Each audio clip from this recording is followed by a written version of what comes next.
Hi viewers, welcome to BS talk show. నేను మీ బుర్రా శ్రీనివాస్. ఇప్పుడు మనం ఎమ్మెల్సీ తీన్మార్ మల్లన్నతో ఉన్నాం. ఆయనకు పరిచయం అక్కర్లేని పేరు.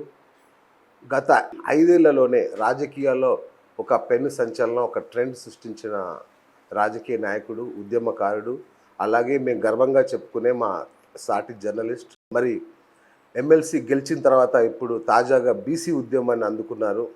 మరి ఆ ఉద్యమం తీరుతెన్నులు ఎలా ఉన్నాయి, తను ఏ దిశతో ముందుకు వెళ్తున్నాడో తెలుసుకునే ప్రయత్నం చేద్దాం. అన్న నమస్తే. నమస్తే.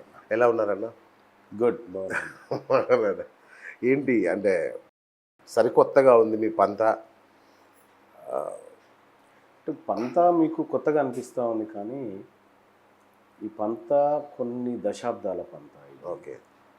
ఇవాళ తీన్మార్ మల్లన్న కొత్తగా స్టార్ట్ చేసిన పందా కాదు. అనేక మంది మహనీయులు జాతుల నుంచి కొట్లాడి ఈ వర్గాలకు మంచి జరగాలని చేసినటువంటి ప్రయత్నంలో భాగంగా కొంత ఈ మధ్య కాలంలో కొంత ఉద్యమాలకు బూస్టింగ్ లాగా మేమందరం ఒక కార్యకర్తలాగా పనిచేసుకుంటూ ముందుకు పోతూ ఉన్నాం. కాబట్టి సరే, తెలంగాణ రాష్ట్రం ఈ స్థాయిలో బీసీల ఉద్యమాన్ని ఎప్పుడు కూడా చెవి చూడలే, కాబట్టి కొంత కొత్తగా అనిపిస్తుంది. ఓకే, కానీ విషయం అయితే పాతది. రైట్. అంటే ఆర్ కృష్ణ లాంటి వాళ్ళు ఎప్పటి నుంచో ఉద్యమం చేస్తున్నారు బీసీల కోసం. కాకపోతే మీ పంథా అని ఎందుకు అడిగానంటే, గత 5 ఏళ్లలో ఇంత ర్యాపిడ్ యాక్షన్ ఫోర్స్, అంటే ఇంత వేగంగా మీరు ఎదుగుతున్న తీరు, అంటే మీ లక్ష్యం ఏంటి? అసలైన లక్ష్యం మీరు చెప్తున్న ప్రధానమంత్రి, ముఖ్యమంత్రి? ఒకటి, ఈ తెలంగాణ రాష్ట్రంలో మొత్తం ఎంటైర్ భారతదేశంలో ఇప్పటి వరకు బీసీ ముఖ్యమంత్రి కానీ ఏకైక రాష్ట్రంగా ఉమ్మడి రాష్ట్రం మిగిలిపోయింది. అట్లా ఇప్పుడు విభజించబడ్డది అక్కడ ఇక్కడ 2 చోట్ల. ఎందుకు కాలేదు? కారణాలు ఏంది? పక్కనున్నటువంటి తమిళనాడు రాష్ట్రానికి ఒక నాయి బ్రాహ్మణ బిడ్డ ముఖ్యమంత్రిగా అయ్యిండు. అక్కడ ఆ బీసీల పార్టీలు తప్ప, ఆ భావజాలం తప్ప ఇంకొకరు వచ్చే పరిస్థితి కనిపించదు అక్కడ. ఓకే. జాతీయ స్థాయి పార్టీలు కూడా అక్కడ ఏమీ చేయలేనటువంటి పరిస్థితి. పక్కనున్న కర్ణాటకకి సిద్ధరామయ్య గారు, అటు పక్కనున్న కేరళకి విజయన్ గారు. ఇట్లా ఈ దక్షిణ భారతదేశంలో కూడా మెజారిటీ రాష్ట్రాలకు బీసీలు ముఖ్యమంత్రి అయినా కూడా తెలంగాణ రాష్ట్రానికి కాకపోవడానికి కారణమైంది. ఓకే. పొలిటికల్ పవర్ అనేది అత్యంత కీలకమైనటువంటి అంశం ఆయా వర్గాలకి. ఇక్కడ తెలంగాణ రాష్ట్రంలో బీసీల వెనుకబాటుతనానికి ప్రధానమైన కారణం ఆ వర్గాల నుంచి అత్యున్నత పీఠాల వైపు, అధికారం వైపు లేకపోవడం అనేది స్పష్టంగా మనకు అర్థమైనటువంటి విషయం. అందుకోసమే అంబేద్కర్ గారు ఓ మాట చెప్తారు, అధికారానికి దూరంగా ఉండే జాతులు అంతరించిపోతాయని చెప్తా ఉన్నారు. అప్పుడు మీరు ఇక్కడ ఉన్నప్పుడే ఒక అతను వచ్చింది. ఇప్పుడు వచ్చి అతను ఎల్ఎల్ఏబికి సంబంధించినటువంటి దాంట్లో అప్పర్ క్యాస్ట్కి సంబంధించిన రియంబర్స్మెంట్ మొత్తం ఇచ్చేసారు, బీసీలకు సంబంధించిన కంప్లీట్గా ఆపేసారు. అంటే ఆయన నీడే రాస్తున్నట్టు. ఇంకా ఓకే, ఒకవేళ అధికారంలో బీసీలు ఉంటే వీళ్ళ స్కాలర్షిప్లు పెండింగ్ ఉండేటి అయినా ఉండవు కదా. ఓకే. ఇదొక్క అంశమే కాదు. ఓకే.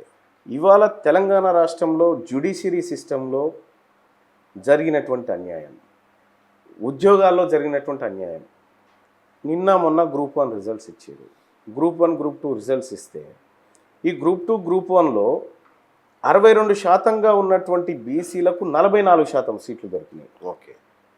6.98% ఉన్నటువంటి అప్పర్ క్యాస్ట్కి దాదాపుగా మొత్తం ఈడబ్ల్యూఎస్తో కలిపి 36% దొరికినాయి. 7% వాళ్ళకు 36 సీట్లు, 60% వాళ్ళకు 40 సీట్లు. 18% ఉన్నటువంటి ఎస్సీలకు వాళ్ళకి 10% దొరికింది. 10% ఉన్నటువంటి ఎస్టీలకు 7% దొరికింది. అంటే ఇక్కడ ఎస్సీ, ఎస్టీ, బీసీలలో ఉన్నటువంటి సీట్లన్నీ అప్పర్ క్యాస్ట్కి పోయినాయి.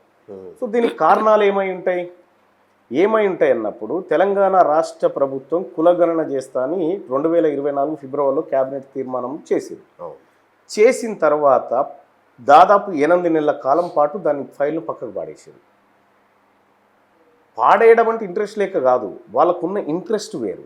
ఓకే. ఇక్కడ ఈ కాలంలో, ఈ 8 నెలల కాలంలో మహేందర్ రెడ్డి అని చెప్పి ఎక్స్డీజీపీ గారిని తెచ్చి టీజీపీఎస్సీ చైర్మన్ చేసి 29 జీవో 29ను తీసుకొచ్చి ఎస్సీ ఎస్టీలను పైకి రాకుండా, అంటే టాప్ ర్యాంకులలోకి రాకుండా వాళ్ళ కోటాను వాళ్ళతోనే భర్తీ చేసి జనరల్ స్థానాలన్నీ వీళ్ళతో భర్తీ చేయడానికి ఒక భారీ కుట్ర పన్ని ఈలోపు 50,000 ఉద్యోగాలు ఇచ్చినాం వెంటనే భర్తీ కాదు వెంటనే దోపిడీ అది.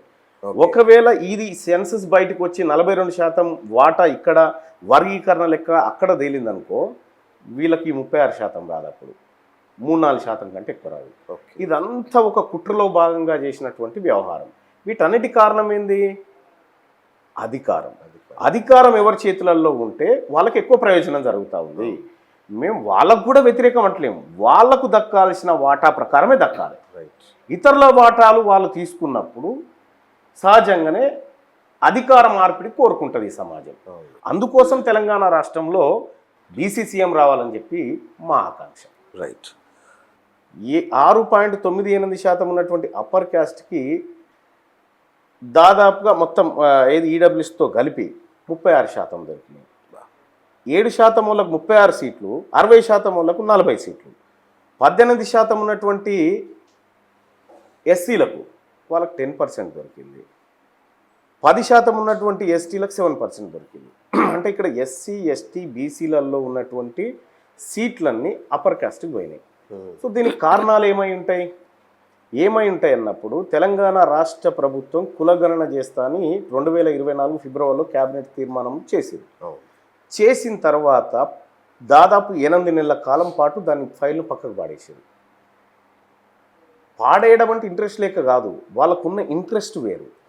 ఇక్కడ ఈ కాలంలో ఈ 8 నెలల కాలంలో మహేందర్ రెడ్డి అని చెప్పి ఎక్స్డీజీపీ గారిని తెచ్చి టీజీపీఎస్సీ చైర్మన్ చేసి 29 జీవో 29 తీసుకొచ్చి ఎస్సీ ఎస్టీలను పైకి రాకుండా అంటే టాప్ ర్యాంకులలోకి రాకుండా వాళ్ళ కోటాను వాళ్ళతోనే భర్తీ చేసి జనరల్ స్థానాలన్నీ వీళ్ళతో భర్తీ చేయడానికి ఒక భారీ కుట్ర పన్ని ఈలోపు 50,000 ఉద్యోగాలు ఇచ్చినాం వెంటనే భర్తీ కాదు వెంటనే దోపిడీ అది. ఒకవేళ ఇది సెన్సస్ బయటకు వచ్చి 42% వాటా ఇక్కడ వర్గీకరణ లెక్క అక్కడ తేలిందనుకో వీళ్ళకి 36% రాదు, అప్పుడు 3-4% కంటే ఎక్కువ రాదు. ఇదంతా ఒక కుట్రలో భాగంగా చేసినటువంటి వ్యవహారం. వీటన్నిటి కారణం ఏంది?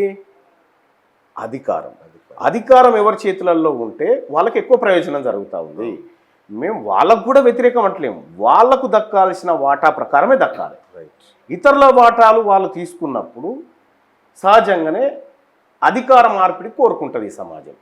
అందుకోసం తెలంగాణ రాష్ట్రంలో బీసీసీఎం రావాలని చెప్పి మా ఆకాంక్ష. రైట్. సరే. Hi friends, thank you for watching this video. ఈ వీడియో కనుక మీకు నచ్చినట్లయితే దయచేసి లైక్ చేయండి, షేర్ చేయండి.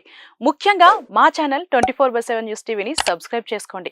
ఆ తర్వాత మీ విలువైన అభిప్రాయాల్ని, మార్పులు, చేర్పులు, కావాల్సిన వీడియో ఏమన్నా ఉంటే మన వీడియో కింద కామెంట్ సెక్షన్లో కామెంట్ రూపంలో తెలియజేయండి. నమస్కారం, సాయిదంచిక మాట్లాడుతున్నాను. ప్లీజ్ సబ్స్క్రైబ్, షేర్, లైక్ చేయండి 24/7 టీవీ ఛానల్. హాయ్ నమస్తే, నేను మీ Sonia Akula. Please subscribe to 24/7 news TV. Hi అండి, అందరికీ నమస్తే. నేను Mankota Prasad. Please do subscribe 24/7 news TV. Political, entertainment and infotainment updates కోసం like, share, subscribe 24/7 news TV.